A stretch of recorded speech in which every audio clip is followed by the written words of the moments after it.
நம்ம கடை பேர் வந்து Virksham Nathurals. இது வந்து தமிழில் நம்ம விருக்ஷம் இயற்கை அங்காடி. இப்போ எக்ஸாக்ட் லொக்கேஷன் பார்த்தீங்கன்னா சேலமாரா பிரியாணி ஷாப்லேருந்து ஒட்டி இருக்க சந்து தான் நமக்கு அந்த சந்துக்குள்ளே தான் நம்ம ஷாப் இருக்குங்க. ஸோ இது வந்து நம்ம ஆர்கானிக் ப்ராடக்ட்ஸ் தான் நம்ம இது பண்ணுறோம். மரச்செக்கு எண்ணெய் நம்ம இதில் ஆட்டணும்.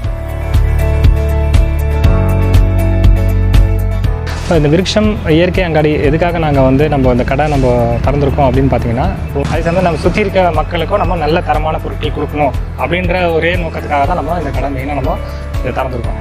இதில் வந்து நம்ம எண்ணெய்கள் ஆட்டுறோம், நம்ம நல்லெண்ணெய், கடலெண்ணெய், தேங்காய் எண்ணெய் எண்ணெய்களும் ஆட்டுறோம். அதே சமயத்தில் ஆர்கானிக் ட்ரெடிஷ்னல் ரைஸஸும் இருக்குது, ஆர்கானிக் ப்ராடக்ட்ஸும் நம்ம இதில் வாங்கி நம்ம கடையில் வச்சுருக்கோம். வணக்கம் நண்பர்களே, வெல்கம் டு இன்ஃபோடான் 24/7. இன்ஃபோடான் யூடியூப் அனைவருக்கும் அன்பார்ந்த வணக்கம். என்னோடய பேர் வந்து தியாகராஜனுங்க. இப்போ நம்ம கடை வந்து ஒரு 6 மாதம் ஆச்சுங்க நம்ம கடை ஷாப் ஓப்பன் பண்ணிவிட்டு. ஸோ இப்போ என்னோடய பேக்ரவுண்ட் பார்த்திங்கன்னா ஒரு மோர் தென் 15 இயர்ஸ் பார்த்திங்கன்னா ஒரு டெக்னிக்கல் பேக்ரவுண்டில் ஒர்க் பண்ணிட்டு இருந்தாங்க. இப்போது அந்த ஜாப் டோட்டலாக குவிட் பண்ணிவிட்டு இப்போது ஃபுல் டைமாக இது வந்து ஆர்கானிக் ப்ராடக்ட்ஸ் ரிலேட்டடாக நம்ம இது ஒர்க் பண்ணிகிட்டு இருக்கோம். இப்போ இதில் பார்த்திங்க அப்படின்னா நம்ம எண்ணெய்கள் நம்மளே ஆட்டுறோம், வாகை மரச்செக்கு போட்டு ஆட்டுறோம். ஸோ வாகை மரச்செக்கில் நம்ம ஆட்டுற எண்ணெய்கள் பார்த்திங்கன்னா நல்லெண்ணெய், கடலெண்ணெய், தேங்காய் எண்ணெய், இது 3 விதமான எண்ணெய்களும் நம்ம 100% ஒரிஜினலாக தரமான முறையில் நம்மளே ஆட்டி நம்ம கடையில் நம்ம கொடுக்குறோங்க. இது உடல் ஆரோக்கியத்துக்கு ரொம்ப நல்லதுங்க. இப்போது எப்படி நம்ம வந்து மரச்செக்கில் எண்ணெய் ஆட்டுறது அப்படின்றத நம்ம இப்போ இன்றைக்கி பார்க்க போகிறோம்.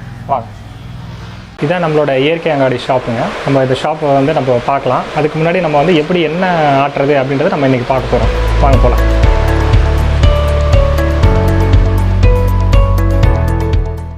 இது வந்து வாகை மரத்தாலான இந்த பேஸ் ஃபுல்லாகவே வாகை மரம் தான்.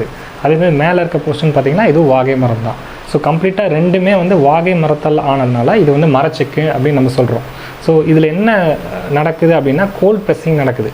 எப்படி கோல்ட் ப்ரெஸ்ஸிங் நடக்குதுன்னா, நம்ம மிஷின் இப்போது ஓட்டும் போது நம்ம அதை தெளிவாக பார்ப்போம்.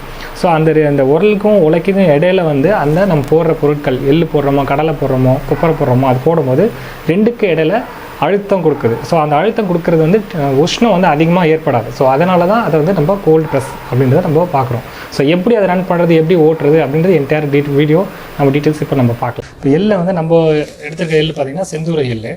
ஸோ இந்த எள்ளு தான் நம்ம போட்டு இப்போது நம்ம அரைக்க போகிறோம்.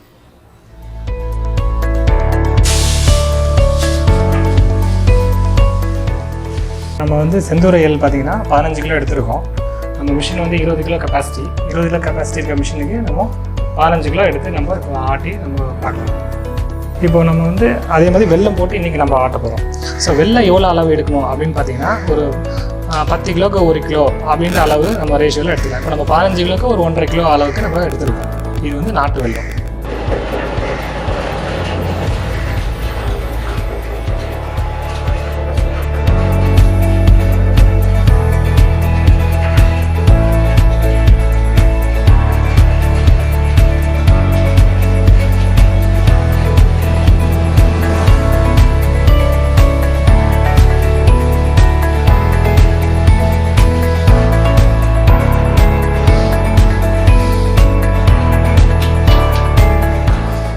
இப்போ நம்ம வந்து எள்ளு போட்டு ஆடிட்டு இருக்கோங்க. இப்போ எள்ளு போட்டு ஆடும்போது இது பார்த்தீங்கன்னா எள்ளு பார்த்தீங்கன்னா நல்லா அரைஞ்சி இந்த மாதிரி நல்லா நசுங்கி இருக்குது, மாவு மாதிரி நல்லா ஃபுல்லாக நசுங்கி இருக்குது.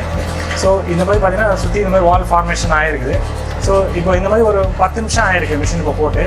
இப்போ இந்த மாதிரி சமயத்தில் பார்த்தீங்கன்னா நம்ம இந்த எடுத்து வச்ச வெள்ளத்தை நம்ம வந்து இதில் உடச்சி நம்ம போடலாம்.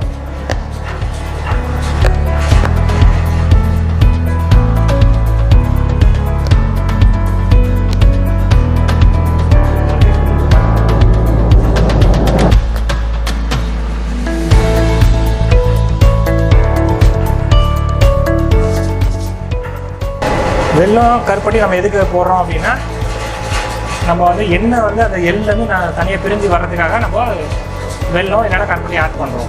எள்ளு ஜெனரலாக பார்த்தீங்கன்னா கசப்பு தன்மை இருக்கும். அந்த கசப்பு தன்மைக்காகவும் நம்ம வெல்லம் ஆட் பண்ணால் நம்ம அந்த கசப்பு தன்மை கொஞ்சம் கம்மியாகும்.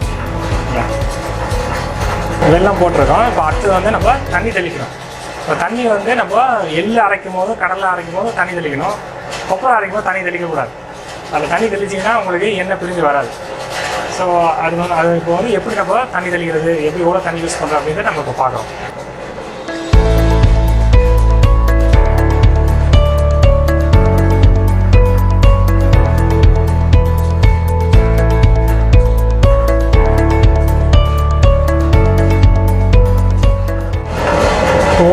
எள்ளோட தரத்தை பொறுத்து அது எந்த அளவுக்கு வெயிலில் காய வச்சுருக்காங்க, எந்த எள்ளை நம்ம பயன்படுத்துகிறோம், எந்த மிஷினில் ஓட்டுறோம், இதை பொறுத்து அந்த தண்ணி தெளிக்கிற அளவு வந்து மாறும்.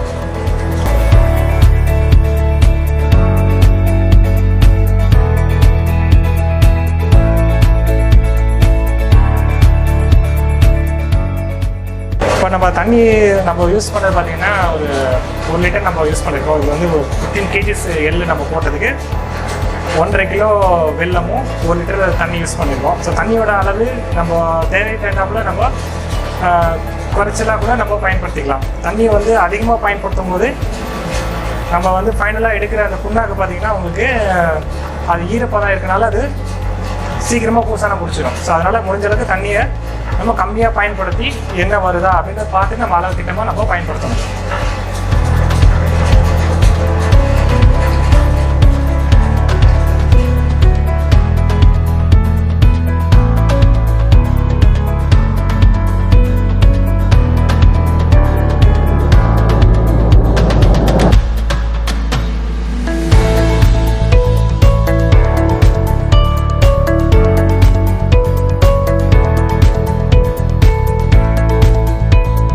இப்போ பார்த்தீங்கன்னா எண்ணெய் ஓரளவுக்கு அரைஞ்சி நமக்கு வந்துருச்சு. இப்போ எண்ணெய் ஓரளவுக்கு நமக்கு வந்த பிறகு இந்த எண்ணெய் எடுத்துகிட்டு நம்ம திரும்ப அங்கேயும் நம்ம இந்த ஓட்டுறது வந்து நம்ம கண்டினியூ பண்ணலாம். இப்போ நம்ம அரைச்சி இப்போ எண்ணெய் கொஞ்சம் கலெக்ட் ஆகிருக்கு நல்லெண்ணெய். இப்போ எண்ணெயை வந்து நம்ம எப்படி ட்ரெயின் பண்ணுறது அப்படின்றத நம்ம இப்போ பார்க்க போகிறோம். இப்போ நம்மளதில் வந்து இது ட்ரெயின் பிளக் இருக்குது. இப்போ ட்ரெயின் பிளக்கை நம்ம ஓப்பன் பண்ணுறோம். ஓப்பன் பண்ணோன்னே எண்ணெய் வருது இல்லைங்களா. இப்போது இதில் பார்த்தீங்கன்னா அடியில் எள்ளெல்லாம் இருக்கும். எள் இருக்கிறது வந்து பிளாக் ஆகிருக்கும். நம்ம வந்து அந்த எள்ளை வந்து கிளியர் பண்ணணும்.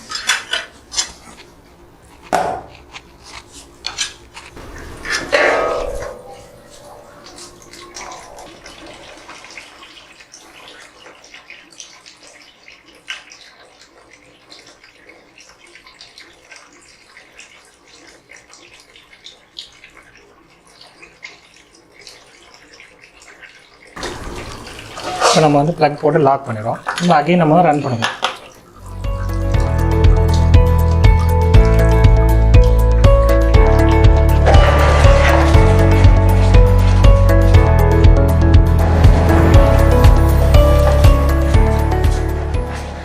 இதுதான் நம்ம ப்ராசஸில் பார்த்தீங்கன்னா இனிஷியல் நம்ம எள்ளு போட்டது எண்ணெய் எடுத்தோம். எண்ணெய் எடுத்த பிறகு ஃபைனலாக இருக்கிற ரெசிபி தான் பார்த்தீங்கன்னா இது நம்ம புண்ணாக்கு வர்றது. இதுதான் ஹோல் ப்ராசஸ்ஸு. ஸோ எண்ணெய் எடுக்கிறது வந்து புண்ணாக்கு வரைக்கும் உங்களுக்கு இப்போ நம்ம பார்த்துருக்கோம் நம்ம. ஸோ இது ஃபைனலாக நம்ம இப்போ புண்ணாக்கு எடுக்கிறோம்.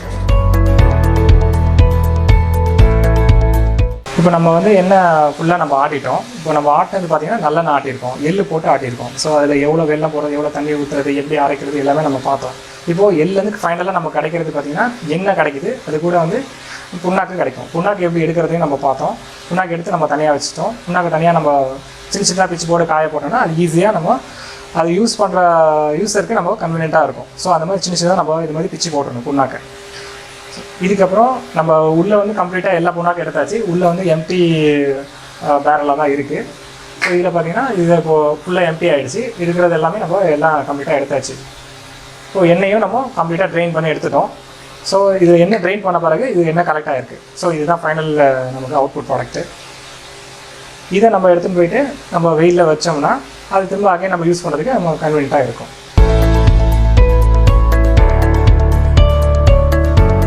இதாங்க இப்போ ஃபைனல் ஸ்டேஜ். இப்போ நம்ம வந்து எண்ணெய் ஃபுல்லாக ஆட்டிட்டோம் மரச்செக்கு மிஷினில். எண்ணெய் ஆட்டின பிறகு நமக்கு வர எண்ணெயை நம்ம கலெக்ட் பண்ணியிருக்கோம். இந்த கலெக்ட் பண்ண எண்ணெயை நம்ம என்ன பண்ணுறோம், இப்போது வெயிலில் வைக்கணும். வெயிலில் வந்து இப்போது 1 நாள் இல்லை 2 நாள் நம்ம வெயில் வச்சோம்னா அது இன்னும் நம்ம லாங் லைஃப்க்கு நம்ம எண்ணெய் வந்து அந்த செக்கு ஸ்மெல் இல்லாமல் நமக்கு இருக்கும். அது இல்லாமல் இயற்கையான நம்ம சக்தியும் நமக்கு கிடைக்கும். ஸோ இப்போ இதை வந்து நம்ம மேலே அப்படியே கவர் பண்ணிவிட்டு இதை காட்டி வச்சிடறேன். இப்படி காலையில் வச்சுட்டு சாயங்காலம் நம்ம எடுத்தோம் அப்படின்னா அது நம்ம வந்து இயற்கை சூரியன் சக்தி அதில் நமக்கு கிடைக்கும். அது இல்லாமல் நமக்கு அந்த செக்கு ஸ்மெல் இல்லாத லாங் லைஃப் நம்ம அந்த எண்ணெய் நமக்கு வீட்டுக்கு யூஸ்க்கு பண்ணிக்கலாம். இப்போ நம்ம வெயிலில் காய வச்சு எடுக்கிற எண்ணெய் பார்த்திங்கன்னா நம்ம 3 months வரைக்கும் நம்ம சொல்கிறாங்க. 3 months நம்ம யூஸ் பண்ணிக்கலாம். அதுக்கப்புறம் ஃபர்தராக நம்ம யூஸ் பண்ணணும் அப்படின்னா கூட எண்ணெய் நிறைய வாங்கிட்டேங்க, நான் எப்படி பண்ணுறது, செக் எண்ணெய் வாங்கியிருக்கேன் அப்படின்னு அவங்க என்ன பண்ணலாம்னா வெயிலில் காய வைக்கலாம். இதே மாதிரி 3 மாதத்துக்கு அப்புறம் இருக்கிற பாக்கி எண்ணெய் இப்போ 10 லிட்டர் வாங்கிட்டாங்க, ஒரு 2 லிட்டர் தான் கன்சியூம் ஆயிருக்கு, மீதி 7 லிட்டர் இருக்குது அப்படின்னா ஒரு அகண்ட பாத்திரத்தில் நம்ம இது மாதிரி வெயிலில் வச்சுட்டோம் அப்படின்னா அந்த செக்கு ஸ்மெல்லு நம்ம அது குறைஞ்சிரும். திரும்ப அகைன் இன்னும் ஒரு 3 மாதம் நம்ம கண்டினியூஸாக யூஸ் பண்ணலாம். இப்போ நம்ம வெயிலில் காய வச்சது நல்ல எண்ணெயோட இப்போது ஃபைனல் அவுட்புட்டு தான் இதுங்க. இப்போ நம்ம இது வந்து பாட்டில் பண்ணிட்டோம். இது வந்து வெல்லம் போட்டு அரைச்ச எள்ளை வச்சு யூஸ் பண்ணால் அது செந்தூர எள்ளை அரைச்ச நல்ல எண்ணெய்ங்க. இது வந்து 100% ஒரிஜினல் 100% ஒரிஜினல் நல்ல எண்ணெய் தான் நம்ம இது பண்ணுறோங்க.